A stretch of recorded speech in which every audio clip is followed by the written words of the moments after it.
G'day guys. Today I'm visiting Kroombit Tops National Park, about 2 hours drive southwest of Gladstone. In particular, I'm going to visit the crash site of a World War II B-24 Liberator bomber called the Beautiful Betsy that crashed in 1945 and lay undiscovered for nearly 50 years.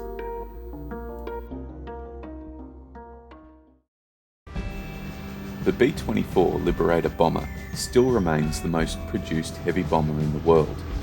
It was heavily used in the Pacific Theatre in World War II due to its long range of 3,500 miles. It was almost 20 metres long, a wingspan of over 33 metres, and weighing in at almost 15 tonne when empty. It carried a crew of 10 people during active service.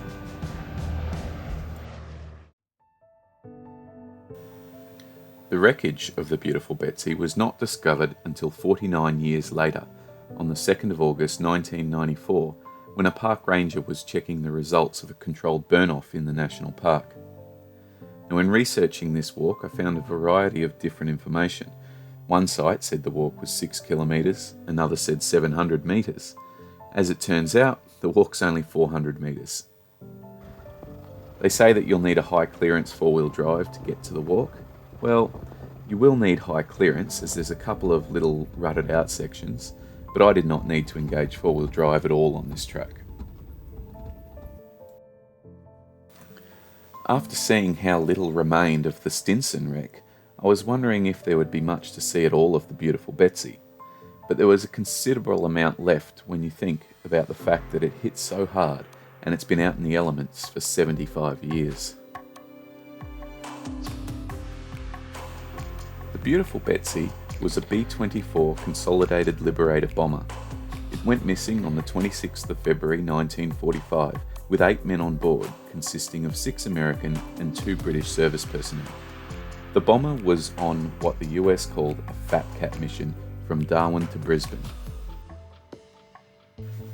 A Fat Cat was an aircraft usually retired from combat, which was used to transport food, clothing and supplies. For Betsy, she was overstressed during a storm in 1944 and received damage during a difficult landing. It is believed that the aircraft was in a shallow descent after having already cleared a higher ridge, and after observing the low altitude, the crew opened the engines to emergency power, but it was too late. Before dawn, Beautiful Betsy crashed midsection first with her nose slightly lifted in an attempt to climb out of the descent. It's suspected that either adverse weather or mechanical issues was the reason for Betsy flying so low.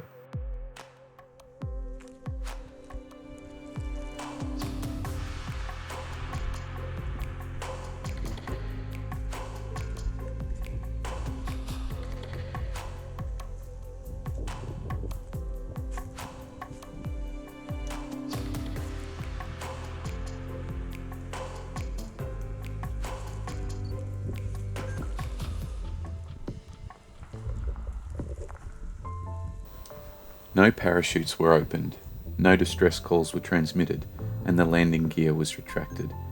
These factors indicate that the crew did not have time to respond to the impending crash until the final seconds.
The four 1200 horsepower engines from the plane were thrown 100 metres uphill from the point of impact. This reflects their great mass and the force of the impact that tore them loose from the wings. The varied gear components within the engines have actually been driven through each other.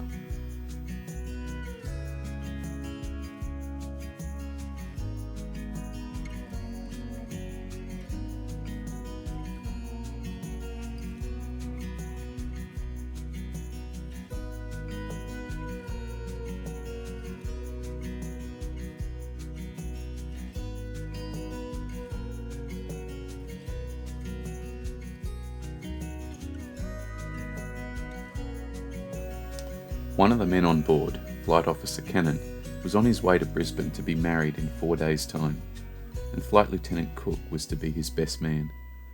Flight Officer Roy Cannon's last letter home appears on a sign in front of the crash site, giving it a sombre sense of realism for the lives that were lost on that flight.